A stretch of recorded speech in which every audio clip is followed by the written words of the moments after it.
Hey everybody, welcome back to Woodland Road Fun Fair, episode 6 of series 2. Almost finished the second series, which is all about the decorating of the flat rides, and in this episode we finished the last 2 flat rides and then I can get on to decorate the coaster, which I've been quite looking forward to.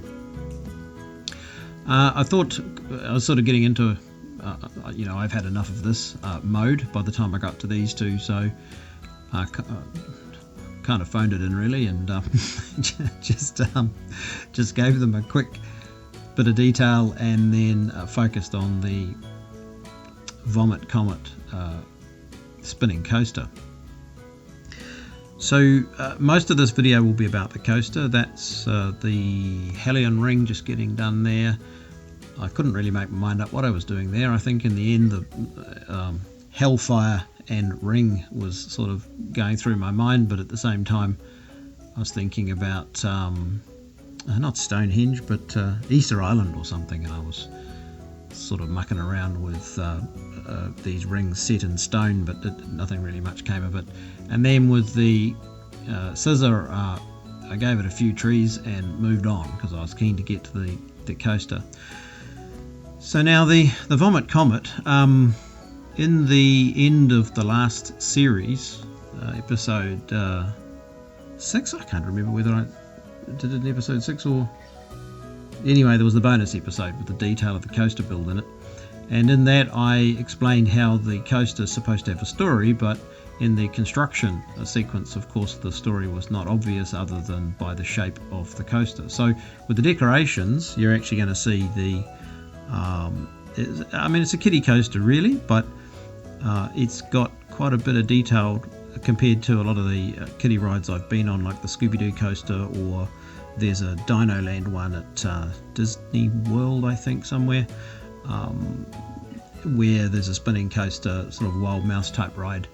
And these coasters are often not fully enclosed, and they're not even, there's no real attempt for full immersion. They're just decorated with billboards or shapes, or just sort of items of scenery that are there really just so you can use your imagination as a kid to pretend that you're on a ride, pretend that you're immersed in a real story. But really you can just look around the park as well if you want and not really pay any attention to that.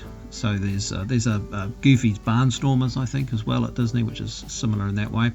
So I was trying to capture a bit of that with this one, starting with the launch bay and then going through the warp drive. So I've got some Starfield panels there with pictures of the kiddie pictures of the spaceship, and some signs, prepare for warp and this sort of thing. So the lift hills, there's 2 lift hills there, they're both intended to represent warp drive.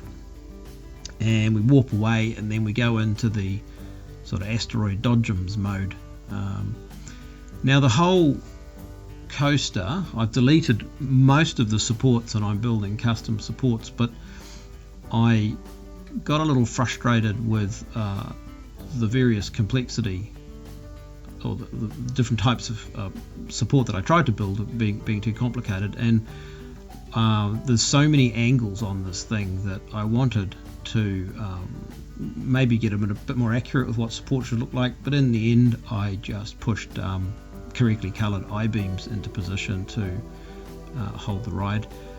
It was just getting too hard, so I sort of copped out there and focused on the look of the thing rather than trying to get that technically perfect, except for the escape, or what do we call it, evacuation pathways. I spent a lot of time making those as quite realistic, thinking about every point where the coaster might get stuck at a block break and how you might exit from the ride. Oh, there we go, there's some yellow pathways there. So most of the area that you might exit the coaster onto as a passenger trying to get away from the coaster track and back down to the ground are blue, and then there's the orange or yellow pathways with the stairways leading you away from the ride.